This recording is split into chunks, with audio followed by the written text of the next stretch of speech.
of March 26th, 2021. I call this meeting to order at 8:37 a.m. And everybody.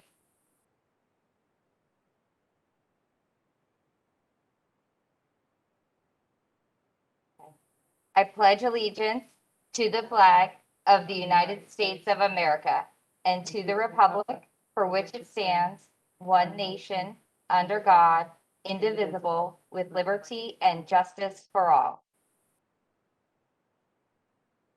Thank you, everyone.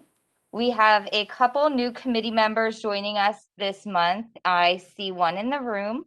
So what I'd like to do is have everyone just go around the room briefly, introduce yourself, your name, maybe the commissioner that appointed you or what area of the county you live in, and how long you served on the. Been appointed by Commissioner Pat Kemp. I live in a little fantastic spot in the county in Keystone, Odessa. Hi, Commissioner Smith. And it's good to see you and welcome to the new members. And I don't remember how long I've been on. Sorry. Kay Dowdy, appointed by Commissioner Stacy White. I lived in Brandon since July 4th, 1970. And I've been on this committee way too long, I guess. I've been on it over 35 years. My name is Joe Pillar. I represent from Commissioner Ken Hagan. I've served about 6 to 7 years, and I live in God's country, Lutz. David Wilson, I was appointed by Commissioner Myers. I've been here so many, like 2 months. So it's been fantastic so far. I actually reside in the West Shore area for district. Good morning, my name is Tumai. I was reappointed by Commissioner Ken Hagan. I've been on the committee for about 4 years now. Hi, everyone. I'm Jen McDonald. I was appointed by Commissioner Mariella Smith. Good morning, Mariella. And I have been serving on the committee for, I think, 3 years now. I'm not quite sure if that's exactly as long as it's been. Thank you, Mariella, for the appointment. My name is Sean Barrow-Whedon. I was appointed by Commissioner Overman. This is my second year on the committee. My interests include transportation, equity, sustainability, just all good, all things good city planning. Good morning. My name is Adam Eland. I was appointed by Commissioner Pat Kemp. I've been here for about 4 years now, and looking forward to all the new members and getting to know everybody. Happy Friday. My name is Melissa Jackson. I live in unincorporated East Hillsborough. Today is my first meeting and recently appointed by Commissioner Stacy White. Good morning. My name is Noella Kaur. I was appointed by Mariella Smith. I live in Ruskin, and I've been on this committee for a little over 2 years and was just reappointed for another 2. Thank you. And we'll go ahead to the folks online. Why don't we start with Allison? Good morning. I'm Allison Roberts. I live in Dana Shores, which is in District 1. I was originally appointed by Commissioner Merman in 2020, and I was more recently reappointed by Commissioner Cohen. Good morning. My name is Paulette Walker. I was appointed by Commissioner Gwen Myers. I was appointed in December, and I'm here. Anyone else on? Okay, thank you everyone for introductions. We will go ahead and accept the meeting minutes. Can I have a motion to accept the meeting minutes from the February 26th meeting? So moved. Okay, Adam moved, Joe seconded. All those who agree to move the meeting minutes? Aye. Aye. Aye. Anyone who had any fault with the meeting minutes or any discussion? Okay, meeting minutes have been moved and accepted. All right, we're open for public comment. Is there anybody virtually online for the public comment? No? Okay, then we're going to continue to move forward, and our guest presentations are starting. Mariella Smith, you are up first. speaking about the municipal overlay district. Thank you so much for inviting me here to speak about overlay and incorporation and my experiences with that. I have to say, I am I'm really delighted to be speaking to this group. We have at the County Commission a really good board that very much reflects the various communities and perspectives of our very large county. And I think that our board has been very thoughtful in their appointments to this committee as well. And so I think that you all represent the broad, diverse communities. And when I say diverse, I mean in every way. You know, the farm communities, the agricultural communities of, say, Keystone are entirely different than the agricultural communities of Waimama, and the urban communities of inside Tampa are different than the urban other cities that we have of Temple Terrace and Plant City. The university area is very different than Riverview. Gibsonton has a rich history of all its own, and even communities of Balm and Waimama that are both rural, both in the southern, south, eastern part of the county, are quite different communities from each other. And I think that that's a big strength of Hillsborough County. I think it's what makes me love it. I'm a county-wide commissioner. I represent the whole county. I know you all are aware of our structure with 4 district commissioners and 3 county-wide commissioners. I'm one of the county-wide commissioners, and I really love representing this whole county from one end to the other. I have a lot of experience with that. I grew up, my family goes back 5 generations in Tampa on the Cuban side of my family. And I lived for some time in Temple Terrace, which is one of our cities. And then I moved to the mouth of the Little Manatee River in Ruskin, which is unincorporated. And I've lived there for 20 years. But in the process of being a environmental activist, a community planning advocate, I have worked with communities of Keystone. That's how I met Barbara Adderhold, working on our community plans together. And I've stood up for Keystone's plans, and Barbara has stood up for Ruskin's plans in our comprehensive planning process. I've worked on community plans from Keystone and Lutz in its day to Ruskin and Waimama, and some communities in between. I've worked on environmental issues from Cone Ranch in the north to Cockroach Bay in the south, and we have a broad richness here in our huge county that you all represent. And with this Citizens Advisory Committee, I really hope that as you dig into this issue and consider what it means to help one community or another express their community character and achieve their vision for their community, as you do your research, I hope you will consider possibly coming to the county commission and making a presentation maybe to the whole board. I hope you'll consider, engaging with our board on some of the topics that you really dig into and provide us with the benefit of your work here.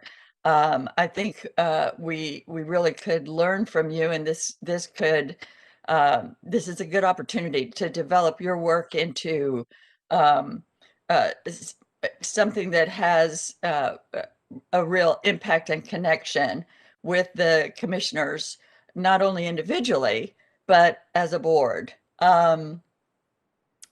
The topic of incorporation is really interesting to me. I understand that you heard from Commissioner White last time about overlay districts, and I know you'll be hearing after me from Senator Lee about his experience in the history of Brandon, exploring how best to achieve their community vision and character.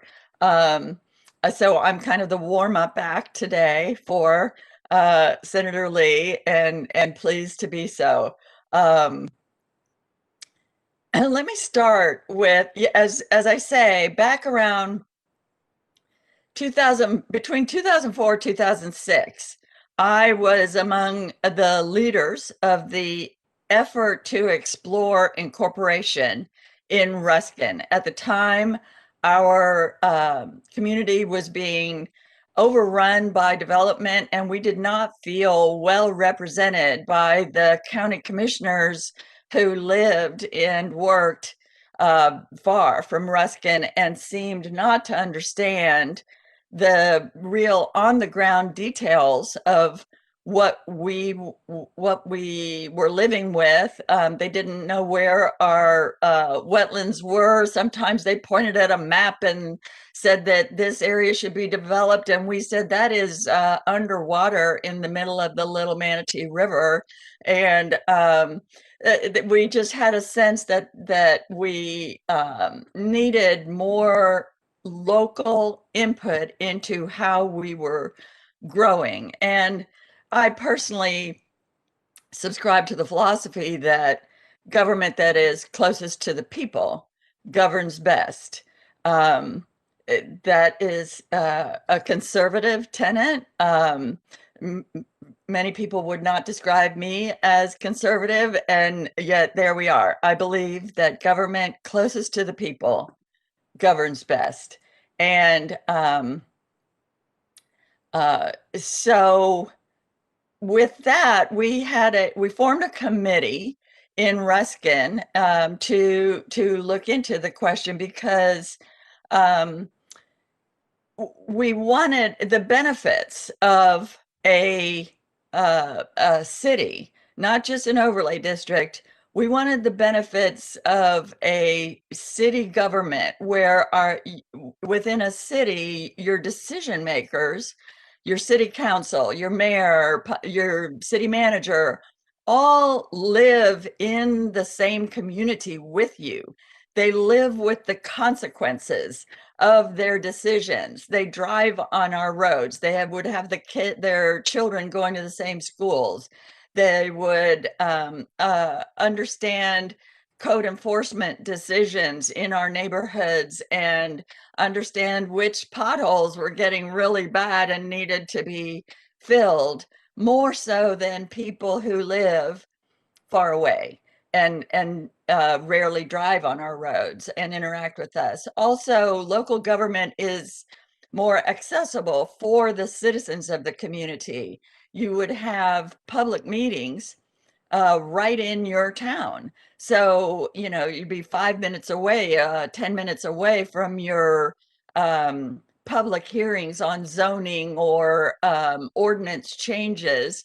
And you could easily get there and speak to your city council people and your mayor making these decisions, as opposed to the current situation where people pretty far in places like Keystone or Ruskin or Waimama have to drive all the way into Tampa to address their county commissioners and explain to them the details of things on the ground that they may not understand.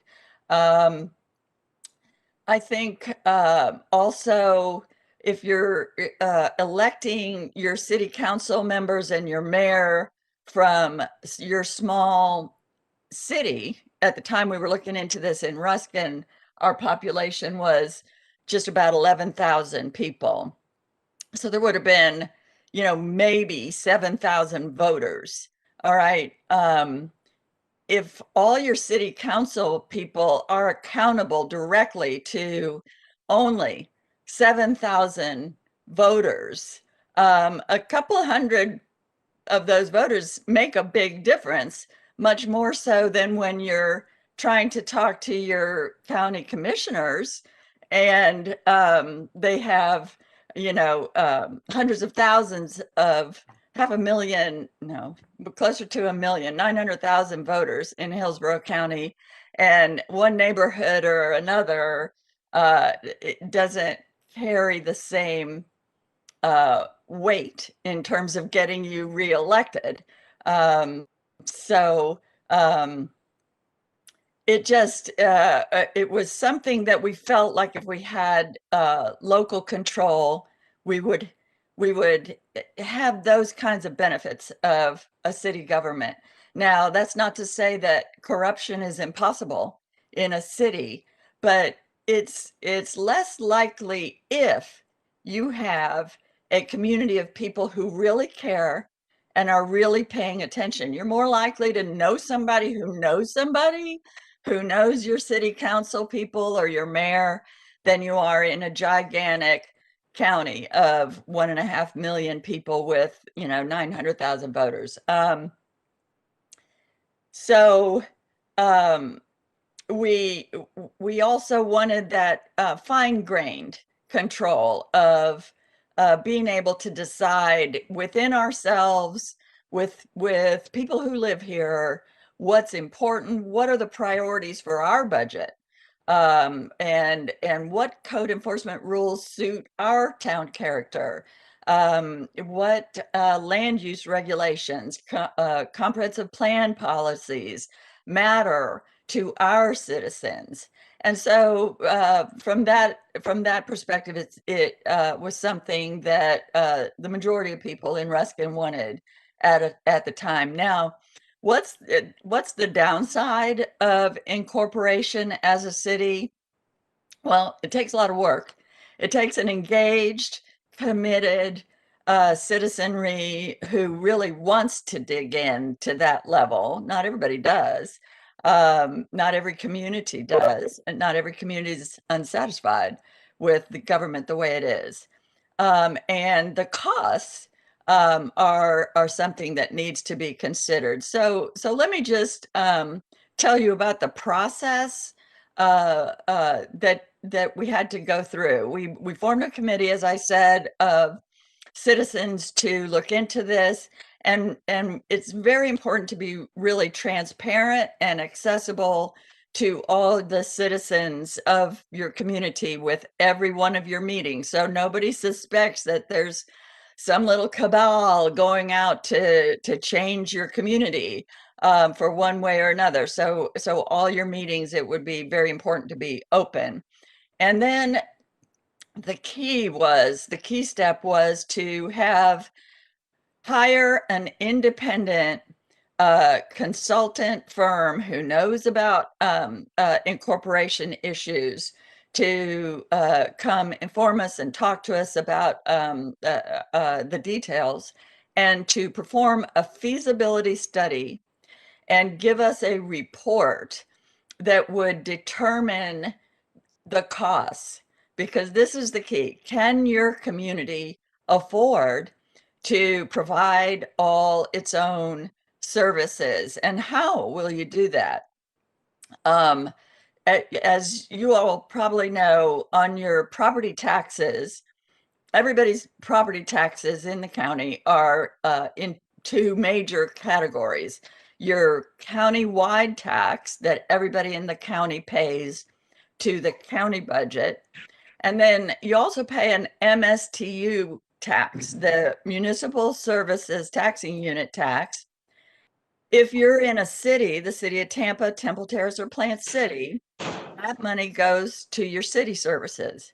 If you're in unincorporated Hillsborough County, that money goes to the county to provide those municipal services. And then Meanwhile, whichever municipality you're in, unincorporated county or a city, they determine how you're going to pay for things like water, sewer, and garbage. In the county and in the city of Tampa, you get a water bill that pays for that, and sewer and garbage. But the county municipal services tax pays for your sheriff, and the city municipal services tax pays for your police. And so you have to have that, get a report that shows how much is all of that going to cost, how much is, how are you going to pay for all of that? At the time that we did this for Ruskin in 2004, 2005, it turned out that, and plus you've got to get started as soon as this is approved, you've got to start providing those services. You become a city on day one, you need to start picking up the garbage and providing law enforcement. So how are you going to do that before you've collected a penny in tax? You have to take out a bridge loan. And how much is that going to be? And when are you going to pay that back? So at the time we did this in Ruskin, it was determined that we could provide the same level of services using the same level of MSTU taxes that our citizens were currently paying to the county by taking that money plus our share of the gas taxes and other sources of funding. We could provide the same level of services, take out that bridge loan, although in the 5th year, I believe, we would have had to consider whether our growth in those 5 years had grown to a level that would cover paying back the bridge loan, or raise taxes by a certain amount, and how much would we have to raise taxes if there was no growth. And so all of that gets determined in your feasibility study. And I tell you this as kind of the tip of the iceberg of the details of the things that you have to get into to look into incorporation. The next few steps, and Senator Lee, I see he's on the call now, he can fill in the details of the state legislation if I get any of that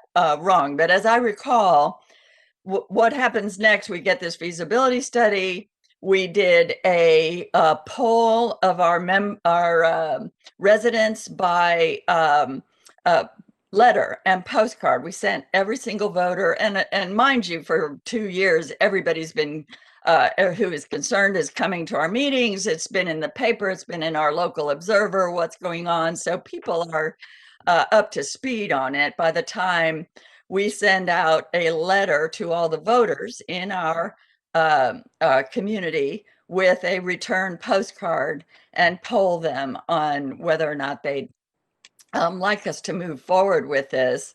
And they did. I mean, we got an enormous return rate and enormous positive response that they did. And so we were able to take that to our state legislators. And that's the next step, provide them with this background, the feasibility study, the fact that we have a community that wants to look into this. We got a representative, it was Representative Reagan at the time, in our area, our legislative delegation, to submit the bill, a House bill, to when what would, the bill includes our whole charter for incorporation. So it's not only the business about how we're going to afford it, but it is what form of government we are going to take, whether we're going to have how many city council people, how long their terms will be, how they'll be elected. In our case, it was 4 city council members that would all be district-wide, plus a mayor, although the mayor, in our case, we were electing to go for a weak mayor form of government. The city of Tampa, by contrast, has a strong mayor. So all of that, how much power the mayor and the council will have, and you'll have a city manager and a city attorney. Will they be partisan or nonpartisan elections? And all of that is in our charter that goes with the state bill, so that everybody knows the details of what kind of a city you're talking about. And at that point, if you were going to move forward, your state legislature would approve the bill, and now the bill would put a referendum on the ballot for just your county, community, city residents, who's going to decide. And at the next municipal, at the next county election cycle, your residents would have this extra item, this referendum on their ballot, asking if they wanted to become a city in exactly this way, with all of this backup. In our case, there were some moneyed special interests, the development interests, who were very used to dealing with the county commissioners and did not want to be dealing with local city council people. And they were very happy with the status quo.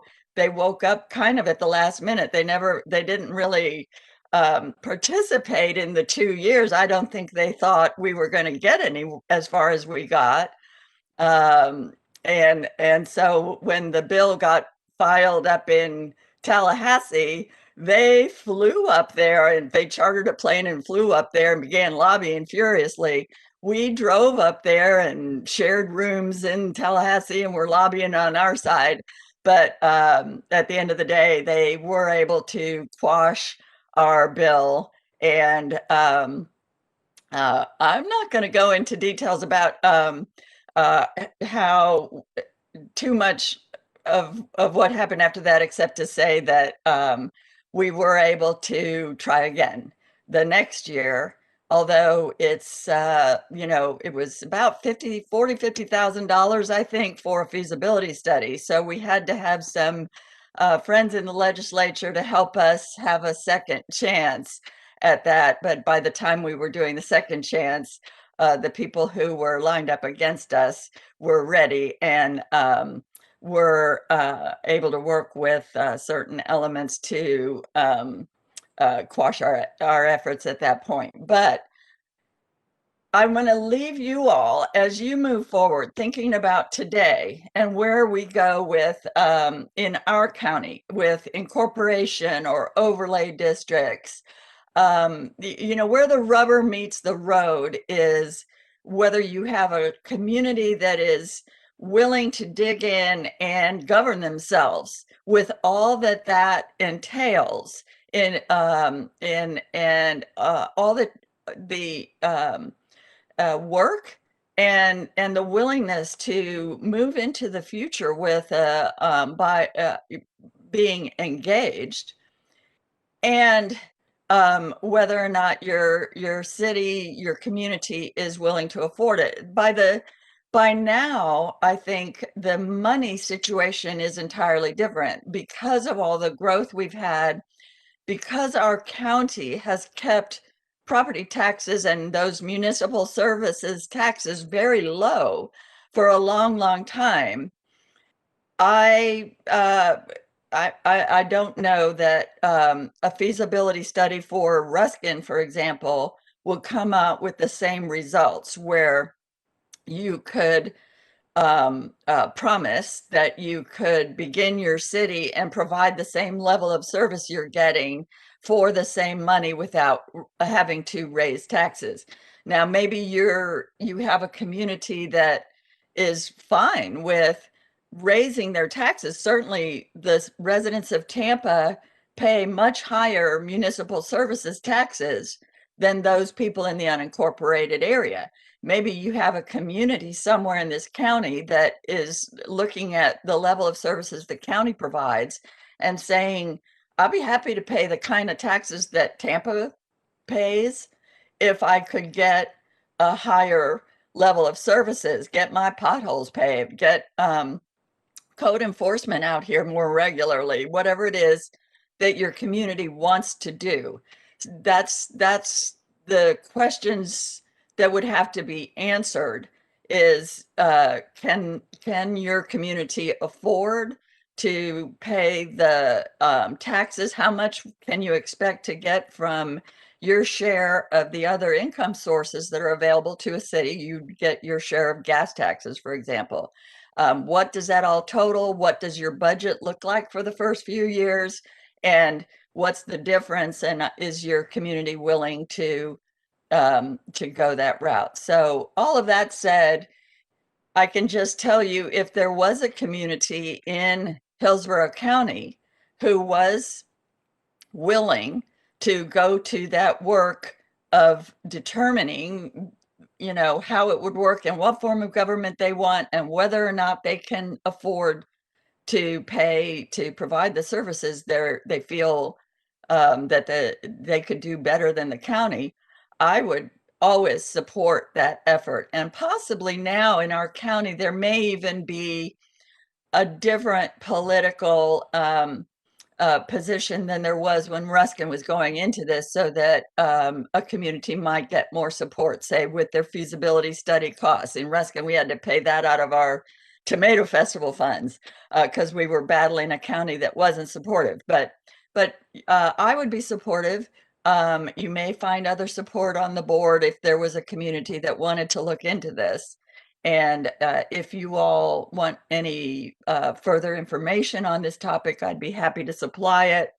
And if at the end of your research and deliberations, you want to come to talk to the county about this, I'd be all ears. So with that, I don't know if there's any questions or if we should go to the next speaker, but I'll hand it over. Thank you, Commissioner Smith. Are there any questions? If you could please raise your hand so I can call on everybody in an orderly fashion. Okay, I see Sean and Barbara. We'll start with Sean. Thanks for that, Commissioner. My question is regarding, has the MPO or the Planning Commission studied these municipal overlays? There would be no reason for them to, until you have, you know, a community who wants to go. And what I'm talking about is the route of incorporation. I understand that Commissioner White talked to you about overlay district. So an overlay district is more like a community plan light, kind of, where you have an area that is picked out in the comp plan to have an additional layer of policies and goals that are laid out in the comp plan for to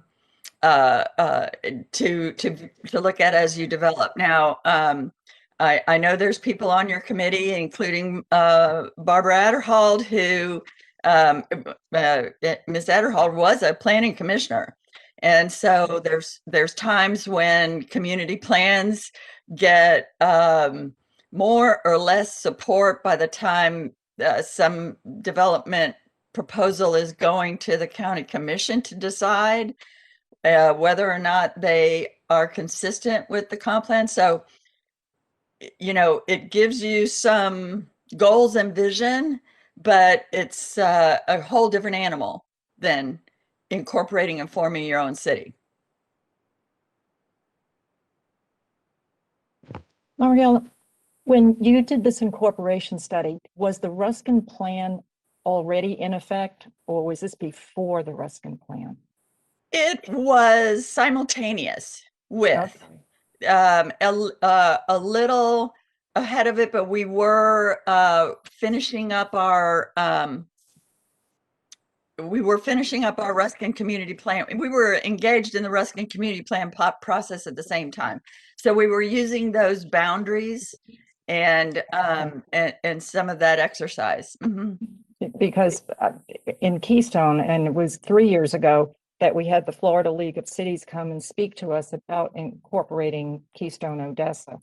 And there was a lot of interest in that topic 3 years ago now. A lot has happened since then. And And reason I ask about the community plan is that that has really helped the Keystone Odessa area from being paved over. Unfortunately, it went to South County, and I apologize for that, but we drove them away from Keystone. But thank you for that. Yeah, the Ruskin Community Plan has been a powerful tool. We are now working on updates for some other communities. It's a powerful tool for planning and growth management. It's not the same as having the final decisions made by people who live with you.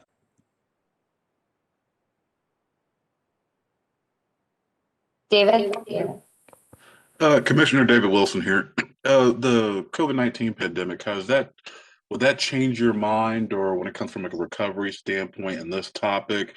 I imagine I know a lot of governments, either cities or counties are struggling during this time. So would this sway your, I guess, workflow order as a result on this topic? At this point, I don't know of any community that is really moving forward with incorporation.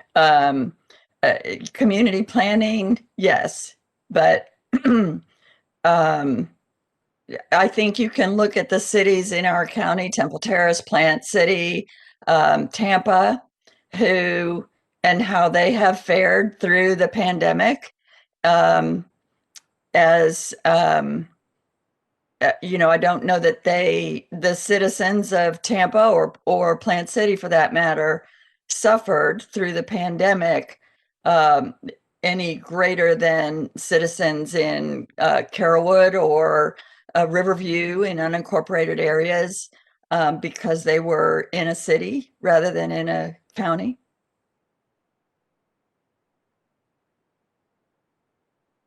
Oh, Shania. So I'm all for more local control and representation, but I'm a little concerned about capital costs and funding.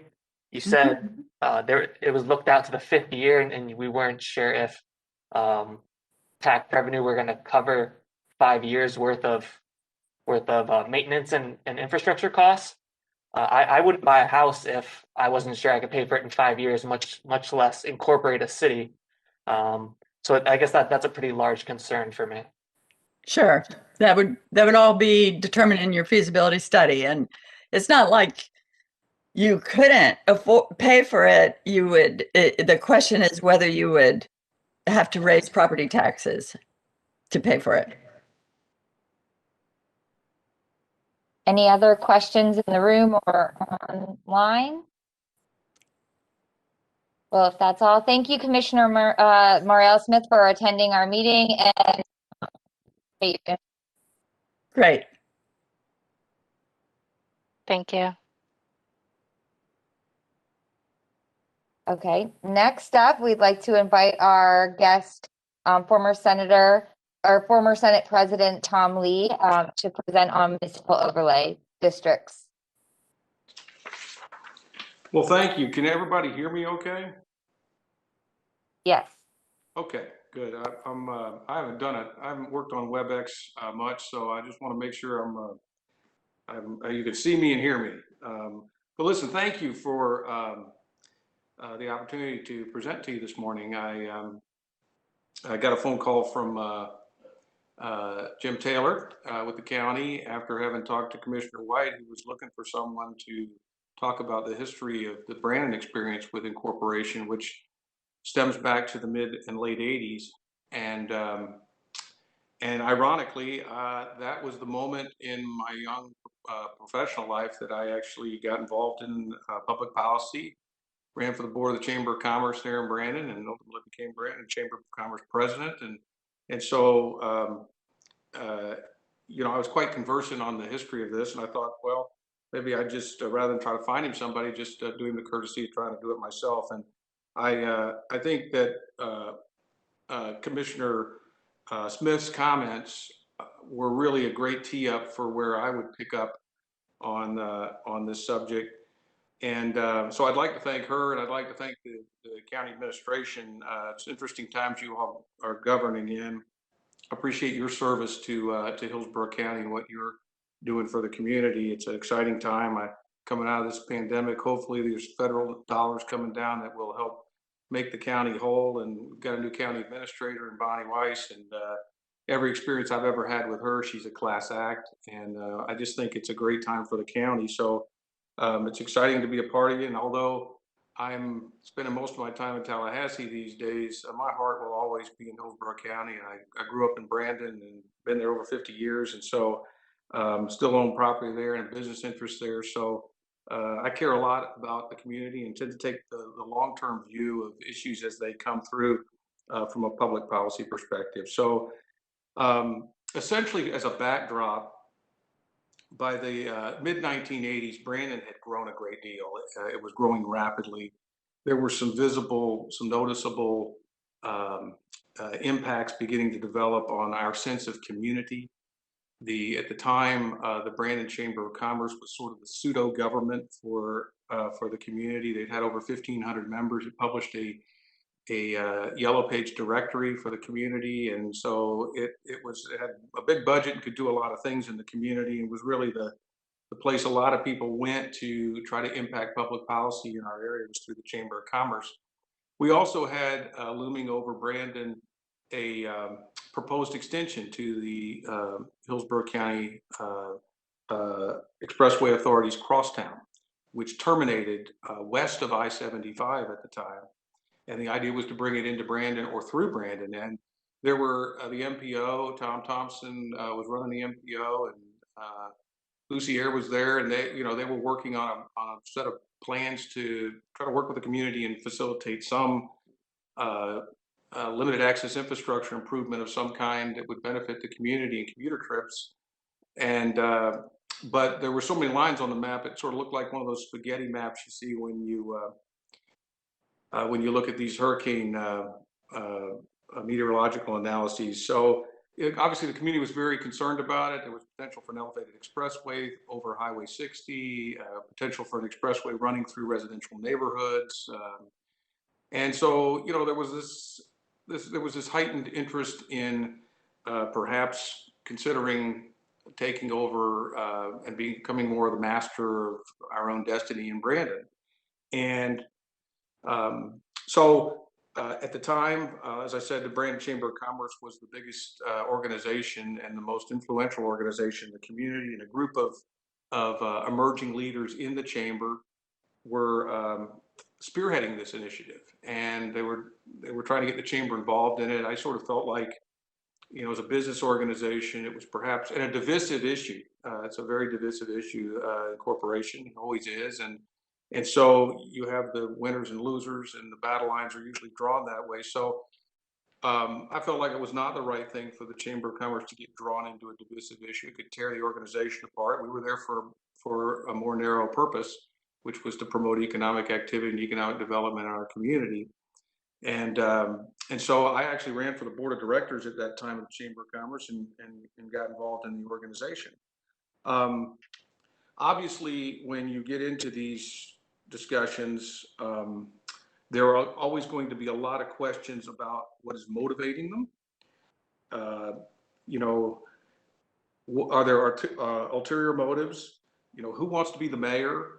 Do you have wannabe politicians or politicians with no place to land, and they want to try to create another opportunity to continue their public service? You can have power brokers who want the right to more self-determination because they have a slew of land use issues that they would like to push through the city council that they can't get through the county commission. And so this can cut both ways in terms of the impacts of self-determination. So frankly, a lot easier to affect the outcome of a very small election than it is a very large election. It just costs a lot less money for the stakeholders to impact it. There was also some questions about infrastructure and other city functions, and whether or not the ability to direct those capital improvements to particular areas of town might benefit certain landowners. And had other options been considered short of incorporation to address some of the deterioration in quality of life in the community? And And then there were questions about how the economic boundaries were drawn and whether or not it was equitable to all the stakeholders. And you know, here's sort of my take on all of this after 30 years later, and then 25 years of being exposed to public policy at the state level and seeing a lot of this stuff go on in different parts of the state. Incorporation is, the way you have to look at this is, I think, as a corporation is ultimately a political process. It's a political decision. And the reason I think it's important to look at it that way is you view Chapter 165. And of course, you're talking about a optional element to the county's comprehensive plan under Chapter 163, but it lays the groundwork for then potentially moving over to Chapter 165 and beginning the process of potentially forming a city. So you're going to raise expectations in this direction if you go down this path on 163. And ultimately, you're getting into a political process. And it's so much easier to kill a proposal for change than it is to adopt one.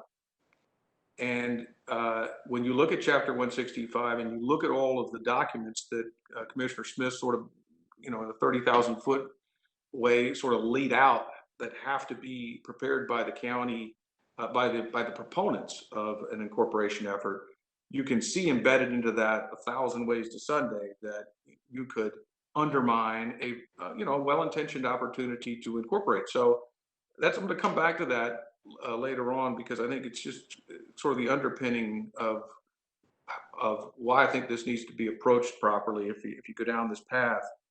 But it is much easier to kill a proposal than to adopt one, and the burden of proof is always on the people seeking change. They have to make the case, and one of the underpinnings of the argument is that your existing government is failing.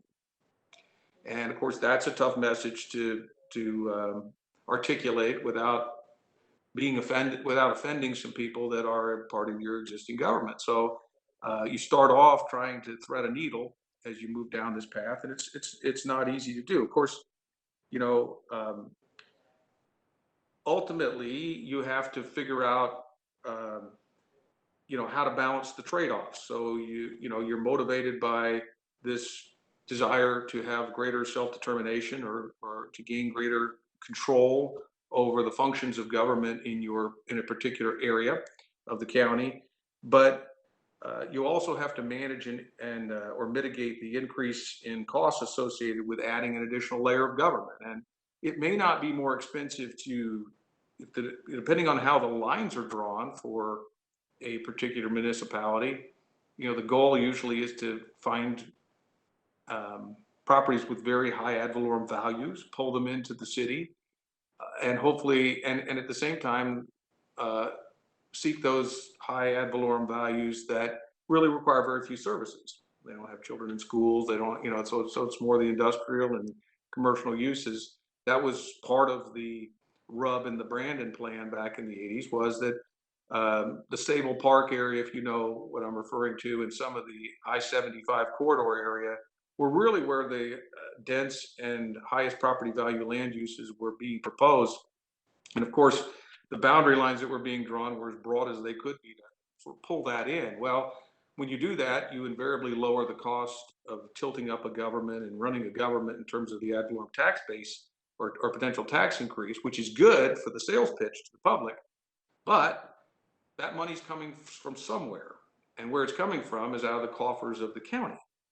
So by trying to make the proposal more popular or more feasible, if you will, maybe feasible is a better word, for the area that's adopting the proposal, you're invariably, and therefore lower the cost, you're invariably creating some angst among the existing county who's seeing those revenues pulled out of its tax base in favor of a city. So, balancing those out is really, really important. And, most political processes, when you look at it at the highest levels, it really comes down to a debate between the winners and the losers, or at least as they perceive themselves to be winners and losers. So ultimately, you have to figure out how to get more people to support what you're trying to do than oppose it.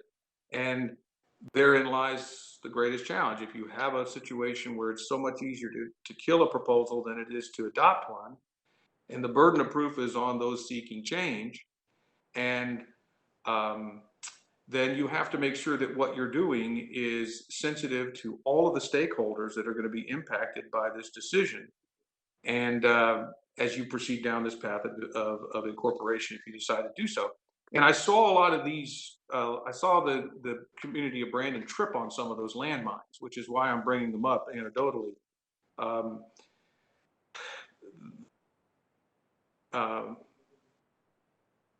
So I think that, you know, if you look at this in totality, what ultimately I would suggest if somebody were to try to venture down this path, and I think that, you know, there is some, I tried to find somebody who had used Chapter 163, this optional element, but I couldn't find anywhere where anyone had used it, so I haven't really seen one. But one of the neat things about it is you might have by using Chapter 163 in this optional element, you might have a more objective process through which to begin a discussion about potential incorporation. And that's really important because ultimately this comes down to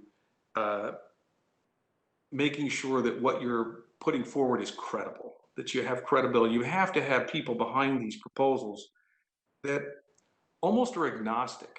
They think this is something worth considering, worth discussing, but they don't have a dog in this fight where they are a staunch advocate to the point where their motives may be questioned or their ulterior motives may be questioned, that they may be trying to game a study or game a geography so that it makes the adoption of a city more likely. But just, you know, people involved in this that really do have established as best as possible that their interests are really in the community, not in some preconceived self-fulfilling prophecy, because their credibility really is the backbone to what's being proposed. When you flip over, at least from Chapter 163 over to 165, and you begin down this path of having a feasibility study, trying to craft articles of incorporation and a charter for the county or the city rather, and produce a special act, which is a local bill adopted by a delegation, many of whom don't vote for the people who want this city and therefore don't have to be concerned about the implications of their vote as a delegation member on their own politics. So, you know, you really do have to have people that can sort of operate above the fray, if you will, and have a high degree of credibility, because there's a lot of suspicions surrounding any political process. And the other aspect of this, and this is something I've seen in incorporation, I've seen it in our county, I've seen it 1,000 times in the legislature over the years, but there's a lot of really good public policy that I've seen die over bad process. And you can't clep a thoughtful process that is inclusive of all stakeholders, is sensitive to the impacts of all stakeholders, that hears all of the concerns, because ultimately, you know, you are in the friend-making business when you're trying to, produce something and you're trying to build consensus for a solution one way or the other, or a recommendation or a proposal one way or the other. And the goal really is to try to figure out a way to mitigate the concerns that you have among adversaries. And if you try to not adequately vet things, if you try not to be, if you purposefully aren't sensitive to all the stakeholders and inputs into the process, you can lose just on bad process. So I think that's really important. And of course, I've already mentioned the impacts on all the stakeholders. I think that clearly the county's going to have a dog in this fight. If someone were to go to incorporate in any part of the state, the county is going to be probably the donor, if you will, of the revenues to that proposed city. And so, I guess the question I sort of asked myself, and maybe someone's thinking, well, did Brandon make the right decision? We're now almost 30 years later, and I've actually thought about that myself. And I don't really know. It's you never get to know the path not taken. So you don't get to know who might have seized control of this government. You know, what would their motivations have been? How might they have what might have been their vision for the community? You know, certainly Brand has evolved in a way that you know, I wish we had been able to retain more of the character of our community. I spent a few years on the Planning Commission before I ran for the Senate in 1996, and you know, I learned a little bit about community planning and how the needs of the many have to outweigh the needs of the few or the one, and as you go through the planning process. And I look at communities like Plant City and what a quaint downtown area they've been able to maintain, and that sense of place and history and tradition they've been able to maintain. And most of that's been lost in Brandon as the development on the western side of town along the I-75 corridor sort of cannibalized on traditional retail in the downtown community. And so, you know, there's plenty to criticize, but whether or not we've been better off under our own termination, who's to say? But that's sort of been that was my experience. I hope it was enlightening and to some degree informative, and I'd be happy to answer any questions you all might have. Thank you, sir, for your presentation and for sharing with us. Is there anybody in the room or on video who would like to ask a question?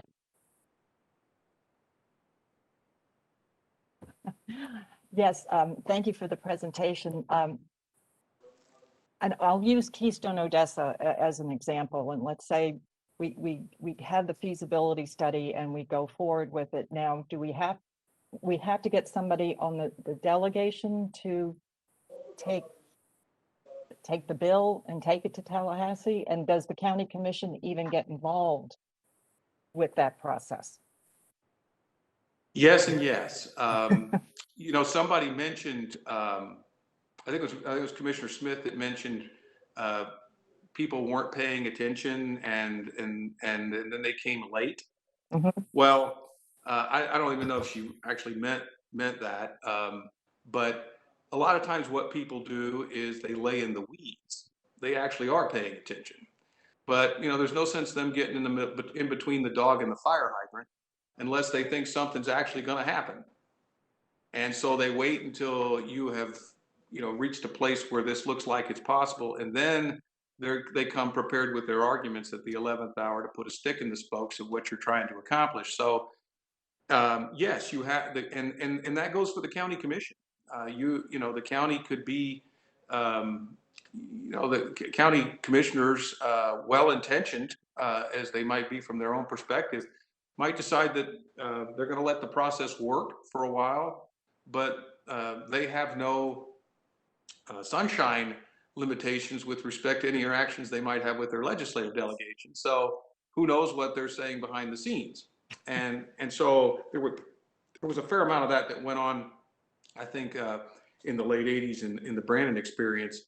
You ultimately do have to get a member of the local delegation, and for instance, under the Senate rules, so the bill will go through a vote of the local delegation, then it goes to the legislature. The bills almost always originate in the House. The House will, let's assume they pass the bill and send it to the Senate.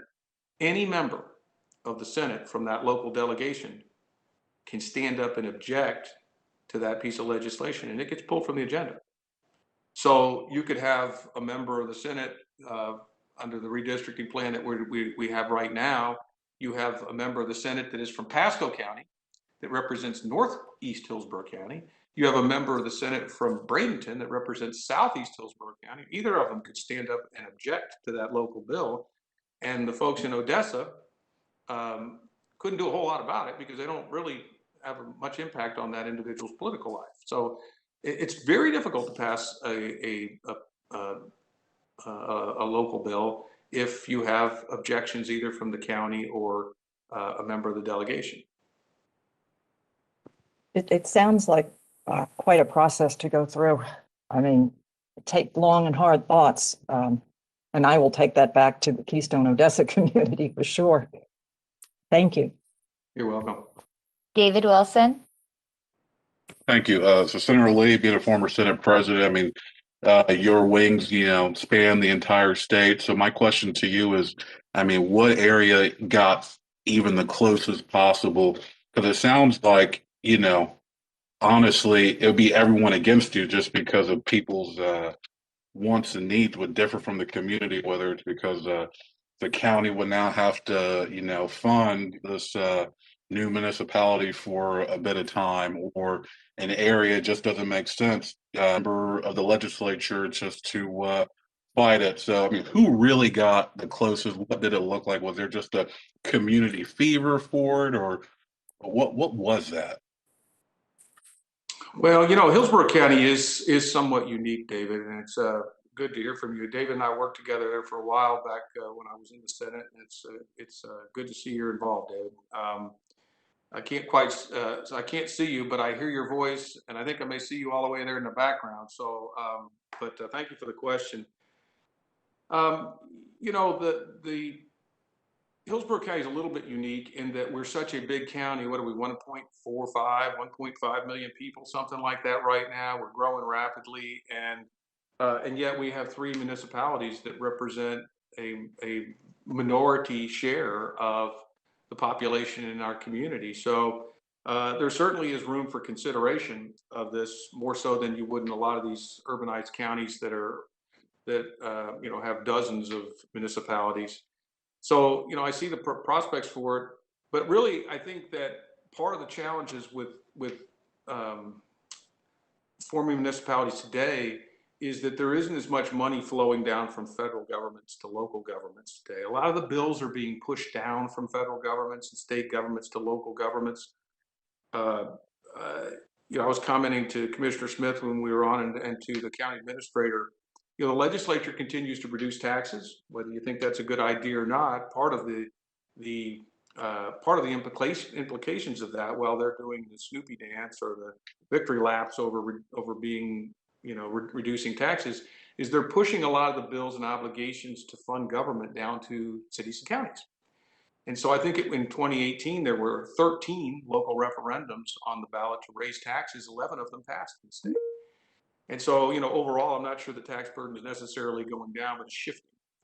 And as you look at Hillsborough County, I see a number of opportunities or potential for consideration of municipality, but I can't think of anybody who's actually, I see more proposals going through the legislature over the last 10 years to dissolve cities than to create them. I sat on the Joint Legislative Auditing Committee, and there were a number of times where there were things going on inside of some small city governments that, looked more like a third world country than the United States of America, and, had to be taken, just had to take a look at them. Up in Newport Richey is one that we might have heard a little bit more about from a local perspective, some of the things that wasn't exactly related to their local government, just to some of the cast of characters involved in it, but down in Miami-Dade area as well. So, the only thing that I can recall where there was a city opportunity for a city to be created in the last decade actually is probably one of the most embarrassing moments I can recall in recent history for the legislature. It happened a session before I came back to the Senate in 2012, in the 2012 session, just before the 2012 election, when I came back to the 2013 session. And a developer in Palm Beach County had gotten frustrated at the Palm Beach County Commission that wouldn't rezone their very large piece of property for a master plan community. They had a special district, and they went into the special district law and changed the circumstances under which a special district could become a city. And I don't remember the precise details of it, but it goes something like this. They allowed a special district of a certain size to, by petition, create a referendum to become a city. The irony is that there were only 5 people living in this master plan community. They all worked for the developer. So they signed the petition and voted themselves to become a city and took themselves out of the jurisdiction of the local county commission. And, I don't mind telling you that public policy should never be done that way, but it is what it is. So I don't know of any other place recently where people have attempted successfully to, or really even brought a local bill to create a city to Tallahassee. Thank you. Any other questions? We appreciate you participating today. Thank you both of our presenters for being here and sharing this great information with us. I know I have 3 pages of notes, so it was great. Well, Thank you very much. and you all are welcome. The county administration knows how to reach me. If I can be of any further service to any of you individually or collectively, you please let me know. Sometimes I talk a little fast and sometimes I get lost in my own notes. So if I can amplify on any of this for any of you, I'm happy to do that. And most of all, thank you for your service to the county commission and the people of Hillsborough County. It's much appreciated. Thank you.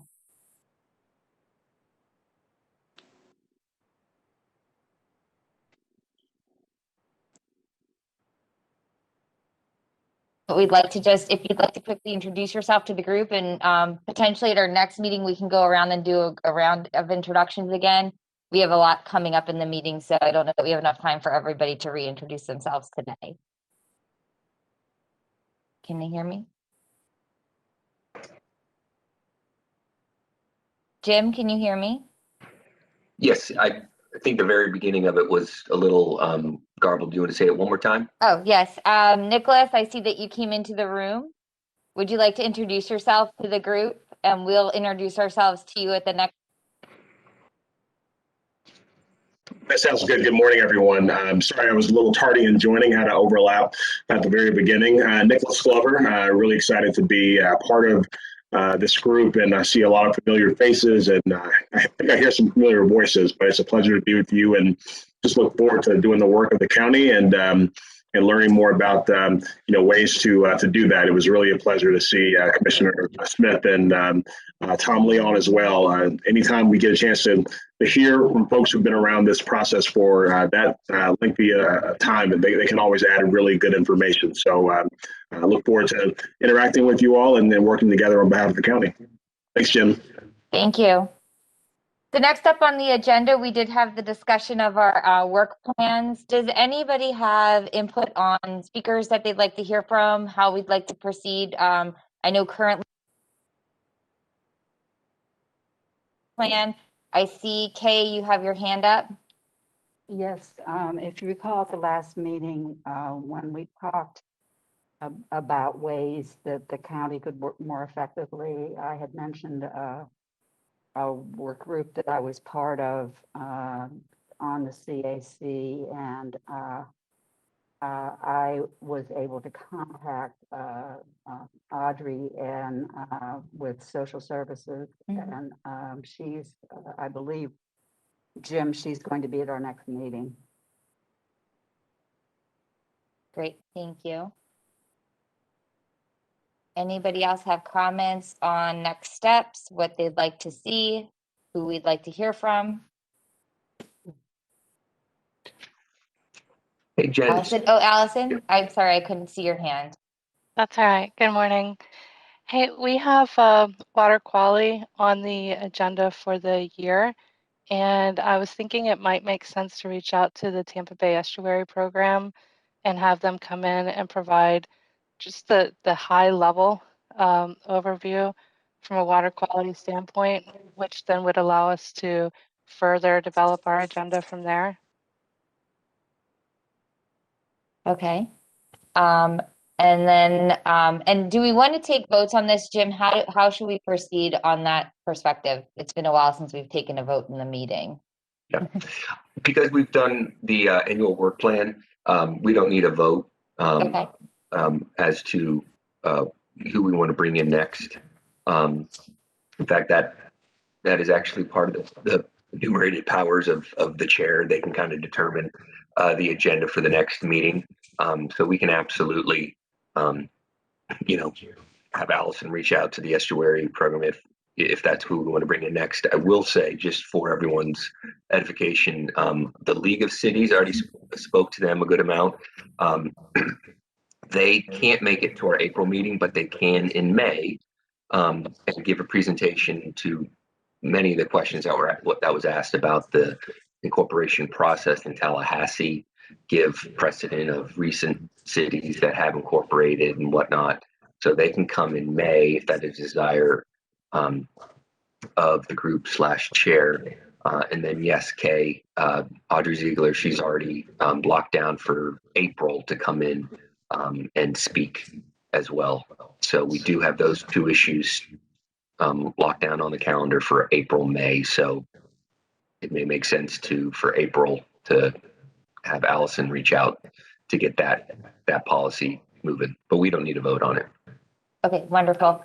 I saw Noel, and I'm not sure who else on this side. I saw hands go up, and Adam. So Noel, do you want to go next? Thank you. Back to the water quality issue. I was wondering if we could also have the Water Division, Department of EPC, come and speak as well.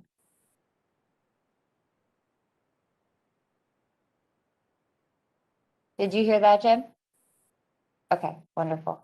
And then Adam, I saw David, I saw Sean, and then I saw Kay in that order. Great, thanks. On the overlay district, I feel like it would be great to have someone come and speak to us about the 163 process specifically, because it doesn't seem to have been used ever before, and we have Commissioner White's interpretation of how it could be used, and a little reference from Senator Lee about it. But is there anyone from a either legal perspective or a policy perspective that could speak to that? I don't know, Jim, if you know of anyone. I mean, we can, I can reach out to our land use attorney or development services director, who also is an attorney, to opine on it. But to your point, and to Commissioner White's point, I don't believe, in fact, former Senator Tom Lee and I were talking about it last week. I don't recall any city that's been incorporated that's gone through the comp plan process. And so I think that's part of what Commissioner White would love us to pursue, to see, hey, this is a different route, obviously a route not traveled, I don't think at all, that to ultimately lead to incorporation. So there may not be, since there's not much precedent there may not be much additional substance provided, but I can definitely reach out to our attorneys to see if they can put a little bit more meat behind the comp plan process. But I think that's just the unique territory that we're in that it's not been done, and it's kind of a creative solution that, the Commissioner White, is looking into to see if that would even be a viable road outside of the very difficult road of Chapter 165 of incorporation. So. Yeah, just a little understanding of how that section works, or what the sort of barriers are, or not the barriers, the borders are to that particular section, and what it can do would be great. It seems like land use or development would be the right place. And I think Kay has something to this point. So yes, Jim, I think it would be good if everybody could at least get the document that Commissioner White gave us last year about the municipal overlay, 2 pages. Everyone should have that. We sent it, I believe, a week after. But if they don't, we can resend it. But I do believe everyone has all the presentations that were provided a month ago. Thanks. Okay, David. Yeah, I think in the last meeting I discussed, the whole transportation tax, obviously, with the Supreme Court ruling. I think it's more of a topic. I mean, personnel, maybe a representative from county attorneys kind of explaining what happened from their viewpoint of why it was struck down, or just something around that topic. As we know, the board obviously has a huge interest in that. Some of the board members discussed, resubmitting a referendum of sorts. So love to just have a conversation and be abreast of any future of that. Okay. Sean? We have a lot on our work plan, and everything we have on our work plan they're very loaded issues. We meet 2 hours a month, 24 hours a year. I feel like we need to be really strategic in how we're approaching everything. We talked about splitting up into working groups, maybe having some people focus on certain issues more than others. I just feel like it's going to be hard to get anything done if we're just constantly having people coming to present to us on a different topic every month and then moving on to a different topic the next month without, coming to any recommendations or agreements on anything. So just something I wanted to bring up to the group. Yeah, great point. Thank you. Okay. This had to do with the water issue. I mean, one of the things that I mentioned earlier that I've been on this committee for a long time is that at times in the past, we would have the various water people come at the same time and each speak to us and then have a panel so that we could ask questions, and if a question could be then given to another person on the panel if they had information to add to it instead of having to go back to them afterwards. So you're thinking more of like a loaded day where what?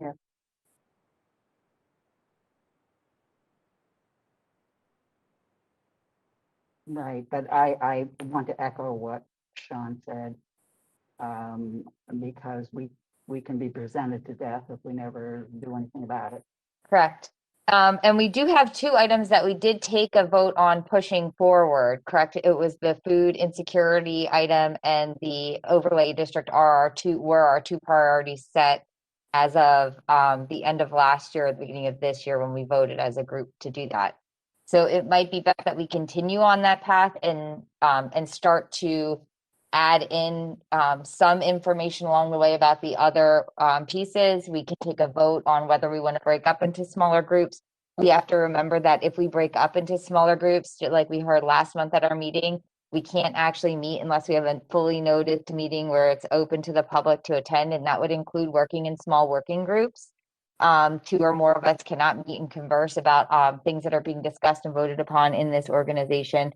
Or we break sunshine if we don't, we violate sunshine. So we want to remember that. Yes, Kay. One of the recommendations I throw out for that is to perhaps schedule our working meetings following this meeting. So then we're,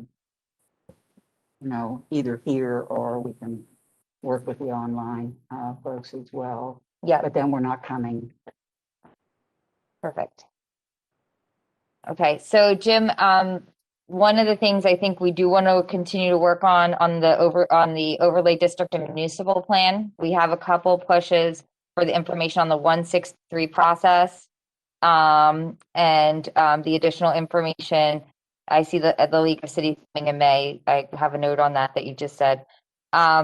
The other thing, Adam, I know you were the lead on bringing up the food insecurity issue. Is there more that we need to address on that? How do you see that coming? Yeah, I mean, my suggestion on that is that we've just had a major change on a federal level with the $1.9 trillion bill passing.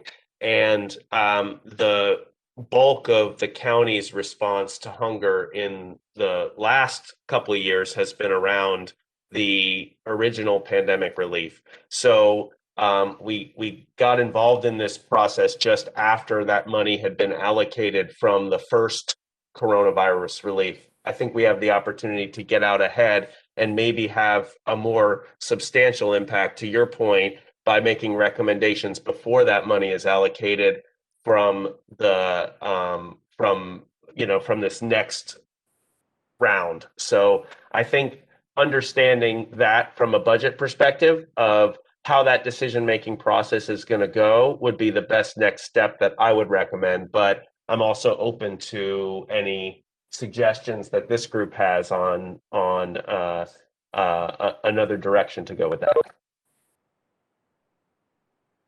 I heard somebody unmute. They left. Okay, thank you. I'm taking notes and trying to watch the screen takes the finesse. Okay, so what I hear you're asking for is information on the budget, on the budgetary process and how that will work for the food insecurity funding coming out of the federal government into the county. Yeah, I don't want to make it too 30,000 feet with the presentation either, just being conscious of what's being said in the group. I want to figure out a way that we can understand what that pot of money is so we can make some recommendations on how it's spent. So I guess that would be an understanding of the budget process on the budget side, but it's a real specific question. Just, what amount of money is available to be allocated for that so we can give recommendations on what should be allocated to that and how it should be allocated. Okay, wonderful. I see you. Hey, Jen, I have a quick comment. Can you hear me? Yes. Good. I will say to that, Adam, fair point with the ARA funds that are going to be coming our way. I will say, think of though the timeline as well, being that, when this body finishes deliberating the 4 points, we'll be bringing, the final recommendations to the board, at the end of the year, and much of the decisions of how to spend these dollars will have been made by then. So, well, there's that timeline buzzsaw as well. Well, I think that's a challenge with the way that we're approaching it, and I think that's part of what Sean was bringing up and Kay sort of seconded, which is, can we be more responsive? Can we have more interaction on a quicker timetable than waiting till the end of the year? There's no point in prioritizing two if we're going to wait till the end of the year to actually provide any recommendations or anything about anything. So I feel that's open for discussion, but I would be in favor of having a much more continuous back and forth with the board on some of these issues. And I believe when we were together, 2019 was a year where we predominantly met together in the room, that we did actually send recommendations and letters into the board that year, throughout the year. As long as we have the opportunity to meet and have a quorum to take the vote to then go forward with what we're presenting, we were able to do that. I think one of the challenges we could see this year is, I think that this room is available to us, but I'm not sure for the continuation of the year. I wasn't perfectly clear on that, Jim, and I wanted to clarify. So if this isn't available to us every single month, we may have months where we have to get in and get the votes done, and months where we cannot, just because we can't make a quorum without being live in person. So one of the challenges we could see, that I do agree on a regular basis, my expectation is we should be reaching about once a quarter with something that we're coming to them with to tell them what we've accomplished or what we recommend. Would be a good goal to have. That's just kind of in the back of my mind, as long as we're able to meet and take those votes and get the info we need to do that. So, well, what are the prospects for that, Jim, in terms of meeting and voting? What are the prospects moving forward for that? Jen, it went out a little bit there when you were speaking at the end. Can you say the last part again? We were asking what the like how often we would be able to meet in this room. Are we able to meet at least monthly in this room with technology, or are we not secured for that? We are not. Okay. We take it month by month. Leslie's already started the process for next month to get back into a room so we can do official business. But again, we're just still at the mercy of this logistical gymnastics that we got to do monthly. But to Adam's point and other individuals' points as well, we gotta, if this body feels like they have, constructive feedback to give, before the end of the year, there's nothing that says we have to wait. Especially knowing that for some of these issues, time is of the essence, especially food scarcity, to where decisions will be being made by staff and the board of how to appropriate these funds and establish these services now that we've got these federal dollars coming. So So yeah, so long as we can get these rooms, we can, vote on what the content of the recommendations are, and then we can, of course, disseminate it to the board. So I think what I'd like to propose, because it was a little vague when I put it out before, is let me get in touch with Jim, work through sort of the timing of when that money is coming and who is going to be making those decisions he just referenced, and then either bring someone to the board to our committee next month to address those things, or just a report from having those communications with Jim, if you're willing to work with me on that, and if the group is amenable to me doing that. I feel like the most important thing we could do on food insecurity is get some of those recommendations out at the right timing. It's the only real impact we can have. So that would be my suggestion. If it's a rapidly moving process, that we would, if we have the opportunity to have forum in person and take a vote, that at that point we would get those recommendations ready to go and vote to go forward with them based on what we're bringing. Okay, Yes. thank you. Perfect. Very clear. Okay, is everybody okay with that as a way to proceed? I'm just looking for like head nods. Okay, thank you. We're not going to take a vote on it. It's just kind of wanted to give you acknowledgement. That's good. Okay, I see your hand up. If there's any hands up on the video, Leslie, can you just holler at me? Okay, thank you. You can't see them as well from over here on the video. So yeah, Adam, the other thing that we can do with the food is the issue that was addressed last month on how the various organizations are working together. Right. And that was the point of having Audrey Ziegler talk just about what their process was here in the county. Yeah, and she'll be here next meeting. Oh, yeah, Right. she'll be here next meeting, right? Okay, that's great. Yeah, and we'll factor that in, absolutely.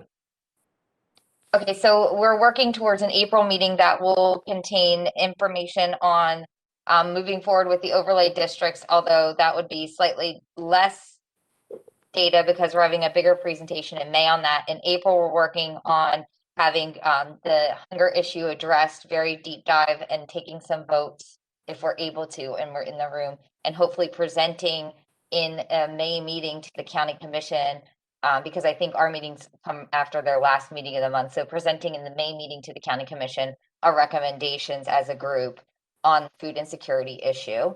I also, just a quick back up a little bit, we had two other issues that we haven't decided to move forward with as a group at this time. We had kind of tabled them for a little bit. If we have time and energy, do we want to insert one more into the mix, or do we want to stay with the two that we're focused on right now as a group? Oh, Noelle. I like to stay with the two. That way we can focus more on them, especially with the food insecurity, since there is a time component. Okay, wonderful. Yes, Sean. I agree with Noel. Okay. And David? Voice my concern that, transportation is pretty much the hottest button issue from the county commission standpoint. So that's something where probably day in and day out, they think about. Of course, all these issues are important, but I'm talking what's in their face, on their mind all the time. That's probably a hot button. So just want to bring it up. Okay, wonderful. Any other comments? So, go ahead, Adam. Yeah, I think that the point was made that we should think about working groups. I feel like since we're in a quorum situation this week, we should consider whether we want to do that and how we would do it. You mentioned invitation about sunshine. Yep. And I certainly think that's an issue, but we've been able to do it in the past by noticing those working groups. And I think the 24 hours a year that Sean mentioned, we have in the past expanded that by people meeting outside of the meeting and adding some more substance to what we're doing. And I think we should consider that. Given the pandemic, it's obviously more challenging, but in ways it's because we can do it virtually and notice it. So I'd like to, I guess, I suppose I'd like to move that we that we form working groups around these issues and to bring the issues to discuss as a group before the committee. So I hear a motion on the floor to move to have working groups for the 2 currently open and active work objectives of our group. Do we have a second? Second. Okay, we have a second. So we're open for discussion on that. Would we like to have a conversation? And I will come back. I would like to come back and talk with David, David's point about transportation, but I'll table that till after this discussion. So anybody else have something that they'd like to say about going into working groups? If they're for it, if they've experienced it and they're okay with going forward, if you're against it for some reason? Yes, David. Just from a discussion point, so do we know logistically speaking what that looks like? Do we need like Leslie or Jim to actually draft something first? Maybe we say, hey, can you tell us what a working group looks like? And then we can vote on it. So that's just more of a question perspective. I think the working groups in the past, you had to have noticed of the meeting. Somebody had to, I think, take meeting minutes or notes for each meeting. And it was open to public comment and participation. So I think those are the main 3 rules that we have to adhere by. The biggest question is, do we have access to the technology? Are there any limitations to our ability to utilize technology to meet? For those in the group who want to meet via technology, I do think that adds a lot more capability to the process. And so that's just the main question that I would have for Jim is, do we think working in work groups, would it be, I don't perceive it being in person currently, but I don't know, maybe that's my own personal, interactions. Jim, what would your thoughts on work groups, meeting, how would that flow for us in the interim? Yeah, you kind of hit on the main, the main guardrails that we need to follow. And so the working groups would just work through myself and Leslie. We would notice it, that a subcommittee of the CAC is meeting, on this day for this amount of time on this topic. And I believe it can be done virtually because whether it's WebEx or Zoom or Microsoft Teams, I'll get verification on that in terms of the medium that we must follow. But no reason why we, it couldn't be done. It couldn't be done virtually, and then we'll just, like I say, follow the process that's already been outlined. Great.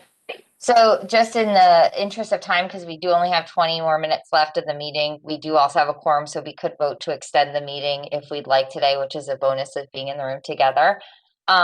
Let's talk about who would like to participate in which working committee of the 2 that we currently have active, which is the overlay district and the hunger issue. So do we want to go around the room and just show of hands or take a roll call for who would have an interest in each? I would think what we would do is have somebody take a lead on it. This would be my opinion, and by the way, this is opinion. You all are welcome to interject. I would think somebody could take a lead on each of these issues, and the lead would set up the dates and times of the meeting, coordinating with whomever is in the group, and doing their best to get everybody who wants to participate able to participate, and just being timely that we do have our next meeting in 1 month. So doing it within that time frame. And anybody who's on that committee would do their best to participate. Again, understanding other time constraints in your life may prevent you from actually making some of the meetings. So that would be my thought process. If anyone has anything different or to add. I think that makes sense from my perspective. I would, offer to do that for the food insecurity because I have been taking the lead on it, but would love to work with a group of people who are interested in doing it and can certainly take the lead on organizing the meetings and things like that. The one other point I wanted to make is I do think maybe we want to form 3 working groups, and this is just an idea to address David's concern and some of the other concerns that I've heard expressed, which is I think we could take on our 2 topics that we're holding with right now as working groups, but then also have a working group that's just responsive to immediate issues in the county. I think one of the things that our current our work plan structure limits is our ability to be responsive to what's happening right now and decisions that are coming before the board right now. So it may be that it's worth having a group that's just dedicated to those issues, and we just have a little more connection with what's happening with the county on a month-to-month basis with that. So that's just a suggestion. I think that's a great idea. Does anyone have any input on that suggestion? Yes, Kay.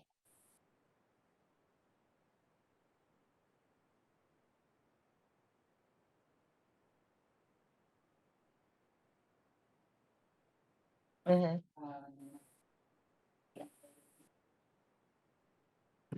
We can't hear her.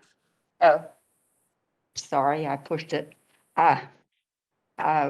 What I said was that I thought that Adam's suggestion was good to have at least 3 working groups, because the municipal overlay, we had already asked for more information to be brought to the whole group, which is one is scheduled in May, and then we had asked for further information on 163 to be brought to the whole group. And so there won't be a lot for that work group to do until we get the information that we need. And I agree with David. I think transportation is really important. yeah, I agree. And we could potentially vote today to actually have work groups working towards those 3 other objectives that we had on our list. And that it would just be something that wouldn't get as much priority unless it was of an urgent nature. I think, David, one of the things, just on the topic that you brought up, the commissioners are likely going to look at voting for adding something like the AFT to the ballot in the 2022 cycle.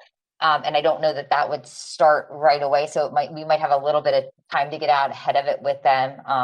And also there will be a lot of input coming from the MPO and other organizations that work in transportation, the transportation board. So I think that will be part of a bigger voice. So it might be a good way for us to kind of keep tabs on what's happening with the other groups and talk with the commissioners too. So I think that that's something that'll be very timely, and probably about 4 to 6 months, you'll see the shift really start to happen on that, just to get the ballot language together from the county and out. I know this time last year, while running, it was a question that was before the board that I pushed very hard for, so that they take up the stance of, and this is my personal input, but they take up that stance and put it on the ballot for the 2020 election, which didn't happen by the vote of the commissioner. So I know this is about the time next year where it has to be ready to go and on that ballot language ready to launch. So we have about that much lag time on that issue. Not to say that they're going to wait that long, but just from personal knowledge. Did I see your hand up, Sean? I sometimes I catch you at the corner of my eye moving where you are there. Okay, so I think these are all wonderful and great ideas.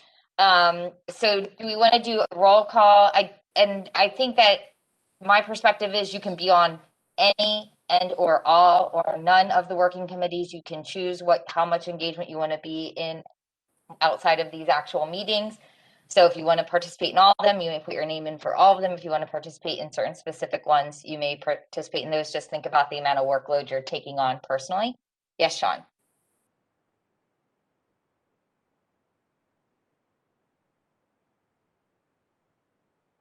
Okay, there we go. So I do have some questions actually, just for clarification purposes. Yes. For the overlay district, is that specifically for Brandon? It was asked from a Brandon reference point, but it was not asked specifically for Brandon. It was asked as a general for our county experience. Okay, and then are we also talking about incorporation in the same conversation? Because I know those are kind of different, but also similar. Yeah, the nuanced terms, they're definitely different things. And my belief, and from what Kay brought to us originally, it was for both opportunities. So looking at one versus the other and how to work through that whole process. So that working group would be looking at both. Yes. Okay, cool. So do we want to go around the room, Leslie, and take a roll call on who would like to participate in which of the different working groups? We will start with the 2 that we have active. I do think we add a third for what Adam had brought up, which is the local current issues committee. And I think David, potentially the transportation, which is on our work list, actually falls into current issues. And Allison, I think the water one, actually, we should potentially take a vote on as well, just to get started on that. I believe that water is going to continue to be an issue. I've been following the Tampa Bay water situation for the regional water group, and it appears that that's going to be a major issue coming through the county, the city of Tampa, Pinellas, and Pasco. So I think that from my perspective, it wouldn't be a bad idea to have a working group starting down that path and uncovering things, since it is on our work list as an individual plan.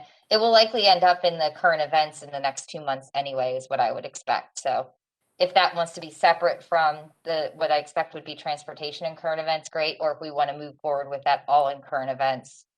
And I'm just brain dumping here. So if somebody has input on that, I'd like to have their input on where they'd want that to go. Jim, is that hand up?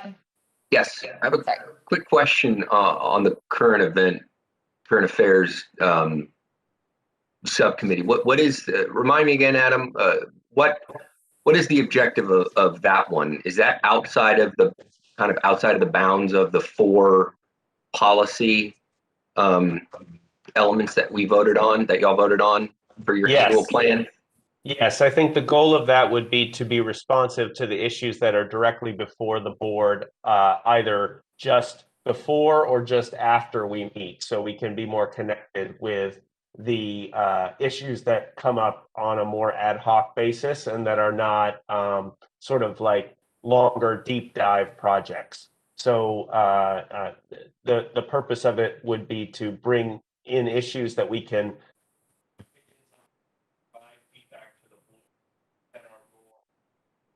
I think we just lost you. Yeah. Oh, sorry. Let me try that again. The purpose of it would be to be able to provide feedback to the board on issues that come up on an ad hoc basis, rather than only on these deep dive work plan issues. Okay, I'll just say that's kind of having the annual work plan is kind of that lane for the year, and so I would just be mindful of that we do have the 4 areas that y'all voted on. I mean, I completely hear you and understand what you're getting at, but that's also why we do the annual work plan, is to look at these these areas and then provide that feedback, whether at the end of the year or as we come to the conclusion of our objectives. So, well, I don't think that's been the constitution of this board the whole time that I've been on it. That was just sort of the last mode of the way we were approaching it, and I think those work plans are valuable, and that sort of end of year response is valuable. But as I understand our mission as a board, it's to provide feedback to the county on the issues that are impacting our communities, and to answer questions from both them and the county administration to help them work on issues, not something specific to the work plan. But am I misunderstanding the structure? no, I mean, you're right in the outline, but if the county administrator or the commissioners themselves throughout the year, want this body to look at a particular item, I'll just use a transportation one, saying, okay, Supreme Court has ruled, let's have the CAC look into, ballot language, and they could give us that on top of our working plan. And so that's kind of the relationship between our body and county administrator and the BOCC. Obviously, we initiated our 4 subject matter areas. That way, there are firm guardrails as to what the purpose is each year, what the objectives are each year. Yeah, I think the 4 objectives are important. We've got those established. I just think that the flexibility to jump in and address other things is one of the prerogatives of this board. And I think what I've heard in the room so far is that there is a great interest in having that flexibility open to us. So I don't disagree with the thought we should have a working group that's focused on current events. Just because even if something comes up that needs to get put onto the agenda for a meeting that isn't something that we're working on, that group would be responsible for organizing what that is, who's going to be talking about that subject, and coordinating with the chair and or Jim, well, most likely with Jim, to get that subject onto the agenda, making sure there's time for it in the meeting. Or if we're going to have to extend a meeting, knowing first thing in the beginning of the meeting that we take a motion to extend an extra 30 minutes because we have an additional speaker that we weren't planning on. But I do think that that's our prerogative as a board or an organization to be able to do. So that, from what I understand, that would be an okay way to go about it. If we don't have any objections from the rest of the group for that thought process, do we have any objections out there? Yes, Noel. I don't have an objection. I guess I just have a question. Will there be any time where we will have all 5 working groups working at the same time? We could prospectively vote to do that today if we'd like. I think that was one of the open questions. Although we want to continue to focus as a larger group on 2 main items, I don't see a problem with us voting to have the other 2 working groups going at the same time for the 2 other subjects, and just starting to gather the information and be prepared so that we hit the ball running. Or if we have a gap in presentations, that we don't miss a month because we don't have room to have, we have a space, and maybe Adam had somebody coming to present that couldn't make it that month, or Kay had somebody couldn't make it that month. Now we have an opening, and we have these other things that we could start talking about moving forward on, even in a small way, along the year. So we continue to stay productive. That would be my thought.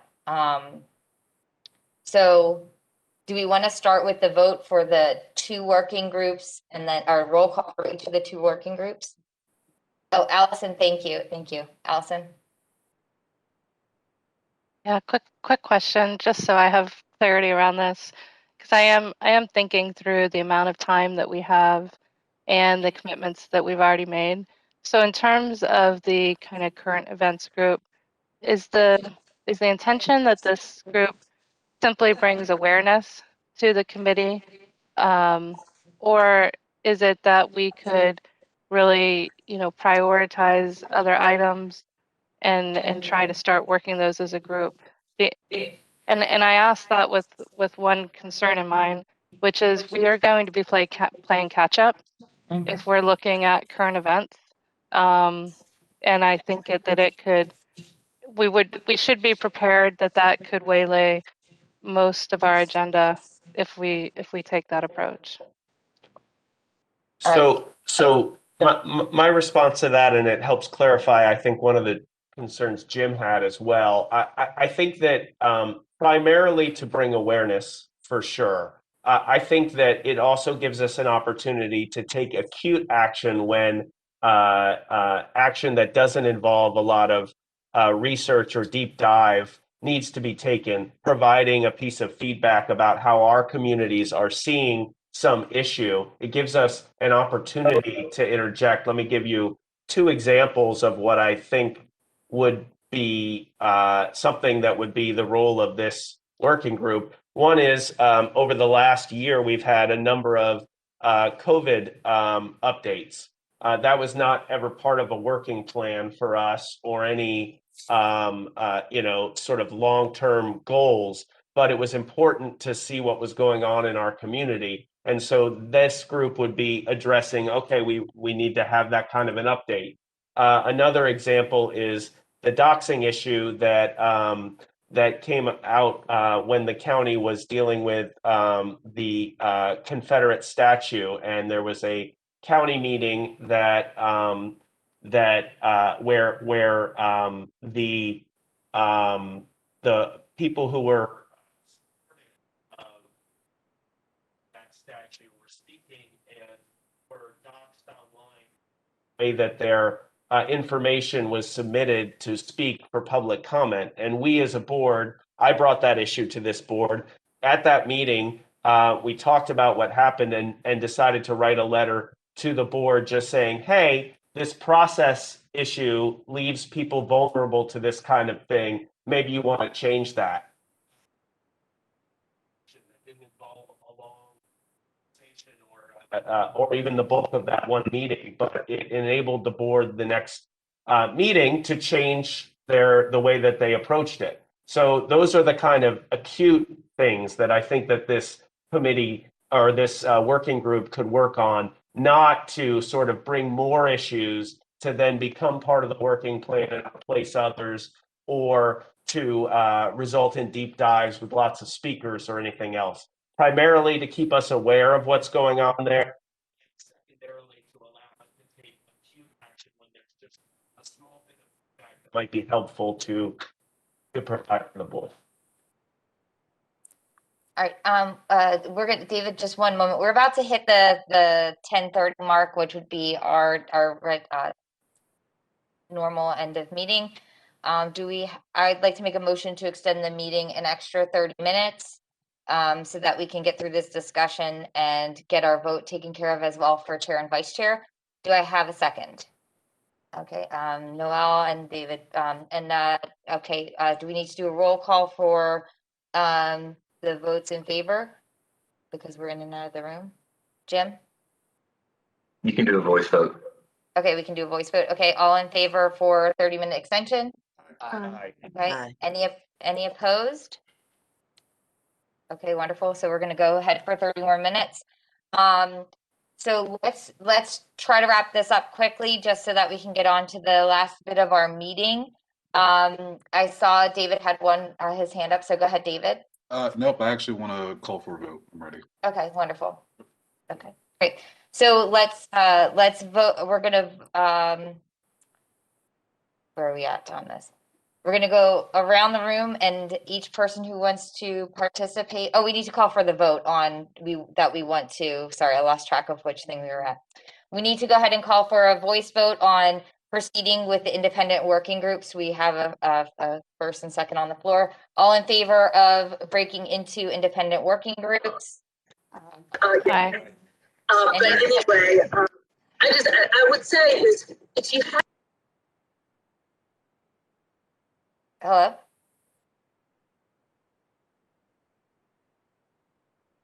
Allison, Yes. was that you? No. Okay. All right. So any opposition? Okay, we're going to go forward with the working groups. So let's start off with who would like to participate first in the overlay district, municipal overlay district plan working group. Show of hands. Okay, so we've got 1, 2, 3. I'll take the lead on that, Jen. if you want. Okay, okay, we'll to take the lead on that one. And then you see Nicholas and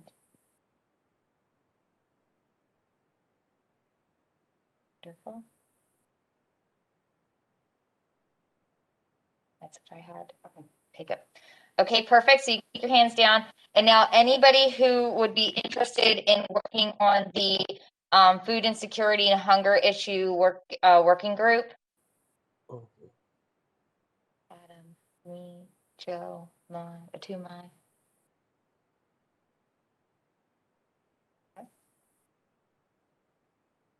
Anybody else on screen? Okay, and then on the, do we want to proceed with, this is a question to the room, do you want to proceed with the 2 other working committees independently as well? Does somebody want to take a lead on either of those 2 other topics? That would be the transportation topic and the water quality topic. Okay, Allison, I see you. Did you want to take on the water quality topic as a lead? Yes, please. Okay, and would anybody like to join Adam or Allison in working on the water quality topic work group? I see Noel. I'll join that committee as well. Okay. And then transportation. Okay.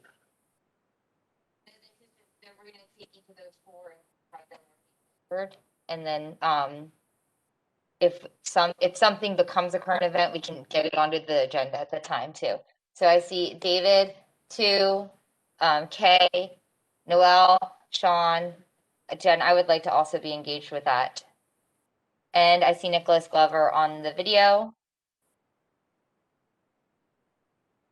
Okay, wonderful. And then the current events group, that would be some folks who would be keeping their ear to the ground and moving forward with any types of things that need to be brought up urgently in front of the group. So I see David, I see Adam, I see Noel. I'd like to be part of that. I watch a lot of the county commission meetings.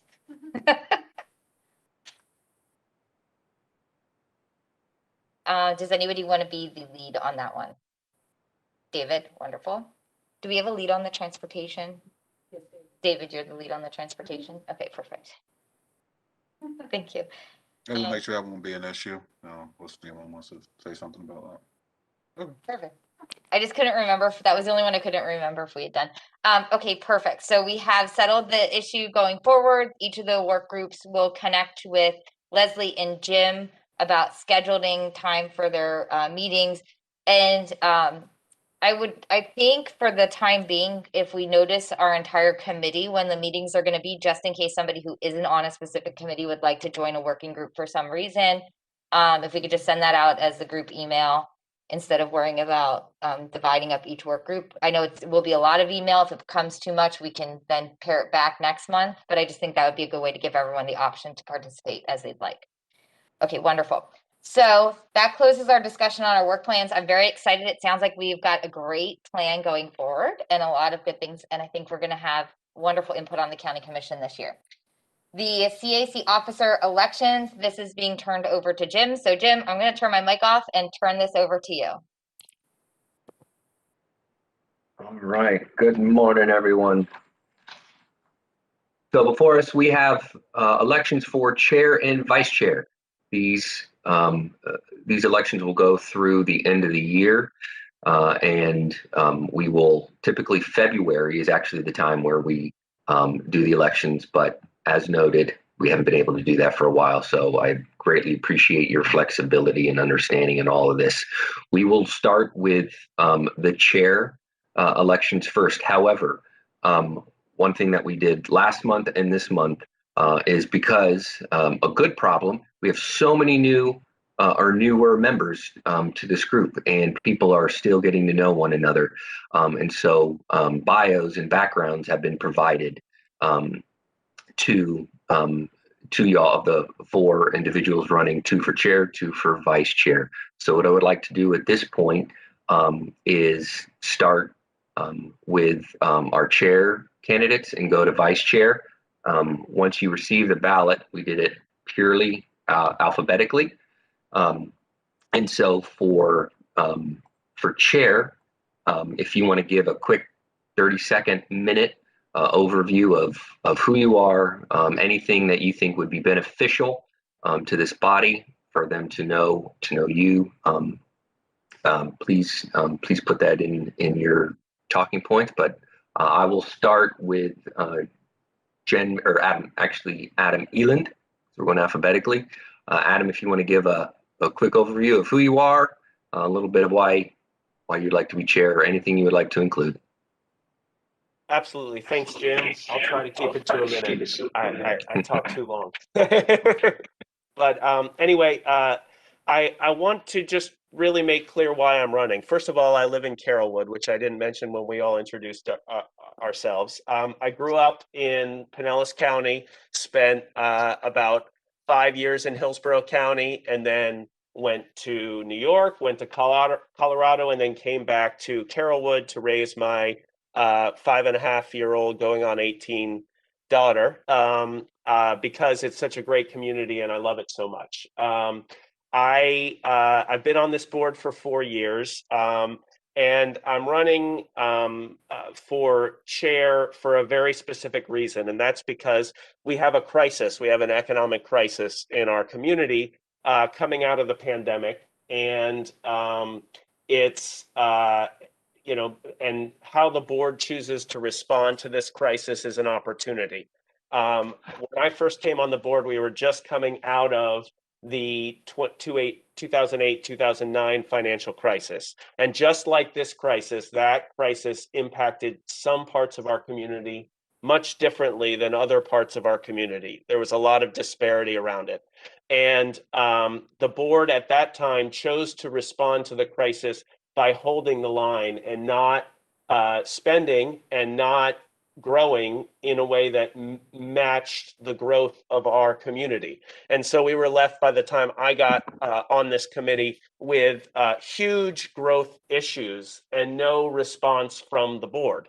We have a very different board now, but we also have a very different crisis where we have some real federal funds coming to help support us. And we have a board who's a brand new opportunity to communicate and provide ideas to the board. I think that I think that we as a committee have an opportunity to have more impact than we have before. We're limited in what we can do as a board, but what we're limited to do is to provide feedback to the board on what's really going on in our communities, like I said earlier, and provide suggestions on how to solve the problems. Right now, our board has spent a year not communicating with the general public because of the realities of the pandemic.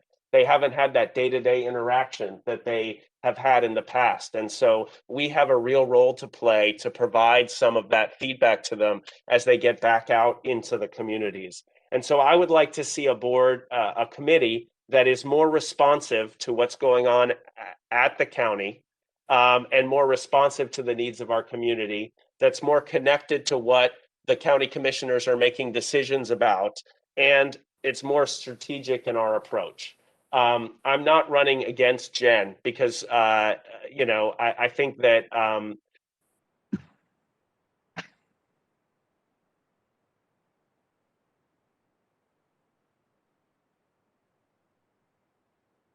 We lost you. sorry, but I'm running because I think we have a really great opportunity to make an impact and change things. And I'd like your support for that reason. Thank you. Very good. Thank you, Adam. Ms. McDonald, you would like to say anything, you may. Thank you. I totally forgot to turn off the mute. I am Jen McDonald. I am acting chair of this committee. I was vice chair of the committee, voted in 2019 and then carried over in 2020. When Eric left the committee, I took over as vice chair and have been serving in that manner. I am running for chair of the committee because the main role of chair of the committee is a leader amongst their peers. And I have fulfilled that same role as the past president of Historic Hyde Park Neighborhood Association. Although I get to help set the tone and work with Jim on the agenda, the ultimate goal of this role is that I give your voice its priority in this meeting and that all of your voices are heard and that we are working together in a cohesive way in order to move our county forward and give our recommendations to our county commission. So I'm running to continue the role that I have been holding for the last 3 meetings. If you are pleased with the way that our meetings have been unfolding and things are going and the way that I have managed and conducted the meetings from that perspective, I humbly ask for your support in me as chair of this organization. Thank you. Wonderful, thank you. I know the ballots have been passed out for chair, but let's go ahead and go into the vice chair candidates as well, just to hear from them. We'll start again purely alphabetically. Kay Doty, if you want to say anything, Ms. Doty. Yeah, I've already told you that I've been on this committee for a very long time, and the reason that I put my name in for vice chair is that I thought I could be a support to either Adam or Jen, just because of the history that I have and the information that I have. I have chaired the committee in the past, and I care very deeply about what happens in Hillsborough County. I've lived here 50 years, and I really want the best for the county, and I want the committee focused on what's best for the county, not just specifically on what might be best for their area. Thank you, Kay. And Ms. Lycor, Noel, if you'd like to say something, you may. Hello, my name is Noel LaCour. Like I said, I live in Ruskin.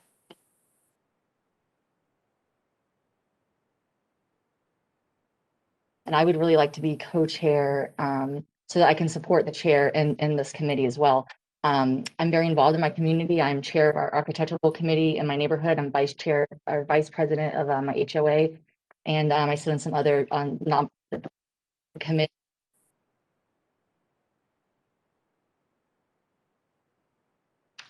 We've lost you. Oh. Fine. There you go. I'm not sure where you lost me at, but I just, like I said, I appreciate your support and your vote. Thank you.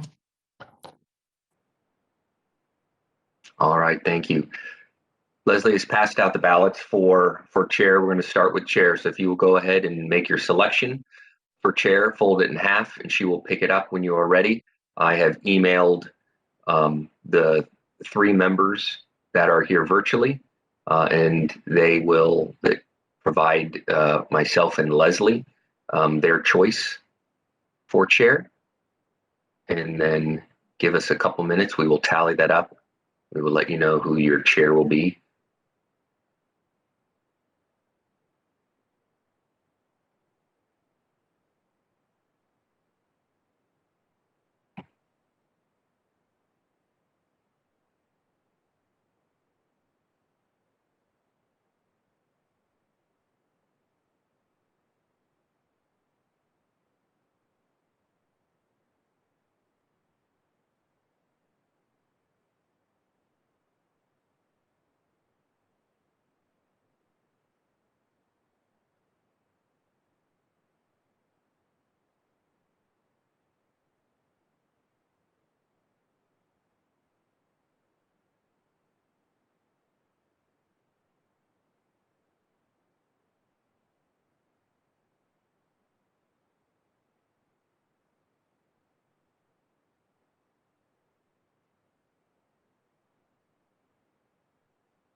I personally like some light decorum. So when it comes to vote tallying, can we just announce who received majority of votes, and those individuals can review anything with the staff themselves? I'm sorry. David had a question or a statement that he'd like to ask for. If you, I'm sorry, I couldn't hear you. I guess just for a point of discussion while we're doing the elections, personally, from a decorum perspective, I like announcing winners just by who received the majority versus full tallies. Is that a possibility? Those individuals have the ability to actually review, talk to Jim, Leslie, but for the purpose of the meeting, public. Just a preference. If no one So, cares. yes, so I will announce just the winner. I will not be revealing who voted for who. And Ms. Bennett is sending me that information. Yeah, there we go. As long as we don't have to have a recount.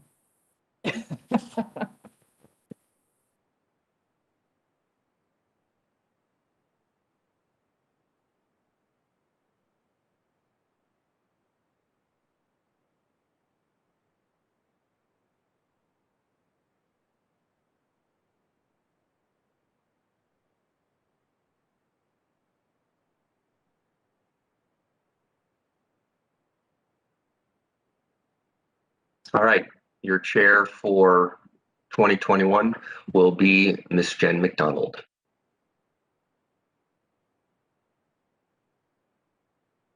Congratulations. Thank you. I look forward to continuing to work with all of you. And now we will take up the vote for vice chair. Go ahead and make your selection and then provide it to Ms. Bennett, and I will announce the winner.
All right, and your vice chair for 2021 is Miss Noelle LaCour. Congratulations. And with that, I'll hand the gavel right back to Miss McDonald. Thank you, Jim. The final piece of our agenda, our board update. Has anybody had a meeting with their commissioner? And do you have any updates to bring, input to share of things that they are interested in us pursuing or things that we need to be concerned about from an individual commissioner standpoint? I'm looking for a raise of hand. Okay, wonderful. So we don't have any current board updates or input for anybody on the video who can't see us. And with that, we have concluded our meeting. Does anyone have any comments or questions or issues that they'd like to bring up before we close out the meeting? Yes, Adam. I'd just like to ask quickly, as far as getting the list of people who are on each committee for the leads of the committees, should we reach out to Jim or Leslie for those, or will an email being sent? I just feel like time is of the essence to get some meetings happening before next meeting. So just want to ask that question. Great. And one thing I think just before we go too far is on sunshine law, the individual committee chairs cannot actually set up or coordinate with their committees without going through Leslie or Jim. So we will get, Leslie, is that something, Jim, or you would either of you Yes. like to comment? Okay. So, Yes, and Adam, good question. We'll get that list out to the group either the end of today or Monday, so everyone has that list. And then every point person just work through Leslie and myself when it comes to setting up the meetings. We'll get going. Sounds great. Thank you. and David had a question. More of a comment now. I think for the current events committee, I'm not exactly sure. I want to know expectations pretty clearly, because my thought would be it's more of when things are immediate. You know, I want to have to put something disastrous for you to understand. It's like what happened in Colorado. Then a commissioner say we want to do something next month. Well, it needs to be quickly addressed by the CAC. So I'm not sure if it's actually meeting to talk about a specific event or bringing up consistent items. That's something that has been worked around, because current events is pretty open-ended sort of thing. So just wanted to make sure that's expectations are managed.